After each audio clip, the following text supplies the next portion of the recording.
Marvel அவங்க எடுக்கக்கூடிய படங்கள் எல்லாத்தையுமே ஃபேஸ் வைஸ் தான் ரிலீஸ் பண்ணுவாங்க. ஃபேஸ் 1னா ஃபேஸ் 1ல ஒரு சில படங்கள் வந்திருக்கும். ஃபேஸ் 2னா ஃபேஸ் 2ல ஒரு சில படங்கள் இருக்கும். அந்த மாதிரி பிளான் பண்ணி ஒவ்வொரு ஃபேஸ்க்கு ஒவ்வொரு படங்கள் அப்படின்னு ரிலீஸ் பண்ணுவாங்க. ஸோ அப்படி பார்க்குறப்போ எல்லா ஃபேஸ்லயும் எல்லா கேரக்டர்ஸும் ரிட்டர்ன் ஆக முடியாது.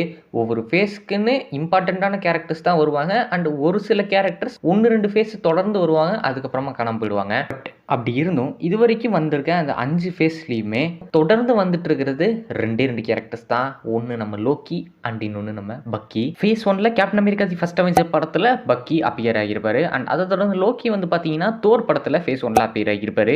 இதுக்கப்புறம் ஃபேஸ் 2ல இவங்க நடிச்ச அந்த படத்துக்கான ரெஸ்பெக்டிவ் சீக்வல்ஸில் வந்து அப்பியர் ஆகியிருப்பாங்க.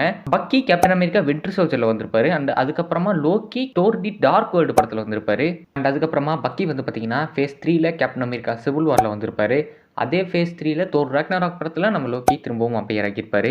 ஆஃப்டர் தட் ஃபேஸ் 4ல மூவிஸில் அப்பியர் ஆகல, பட் சீரீஸில் அப்பியர் ஆகியிருக்காங்க. லோக்கி அவருக்கான தனி ஷோ லோக்கி சீசன் 1ல அப்பியர் ஆகியிருந்தார். அண்ட் பக்கி வந்து பார்த்தீங்கன்னா அவருக்கான தனி ஷோவான ஃபால்கன் அண்ட் தி வின்டர் சோல்ஜரில் அப்பியர் ஆகியிருந்தார். இங்கிருந்து அப்படியே ஃபேஸ் 5க்கு போனோம்னா அங்கே நம்ம காட் ஆஃப் மிஸ்சீஃப் வந்து பார்த்தீங்கன்னா அவரோட லோக்கி சீசன் 2 சீரீஸில் அப்பியர் ஆகியிருப்பார். அண்ட் அதை தொடர்ந்து பக்கி வந்து பார்த்தீங்கன்னா both brave new world and Thunder bolts 2 படங்களில் அப்பியர் ஆகியிருக்காரு. எனக்கு தெரிஞ்ச வரைக்கும் இந்த 2 கேரக்டர்ஸ் தான் எல்லா ஃபேஸஸில் இருக்கக்கூடிய படங்கள்லையுமே வந்திருக்காங்க. நீங்கள் என்ன நினைக்கிறீங்க? வேறு யாராவது இருக்காங்களா? கமெண்ட் பண்ணுங்கள்.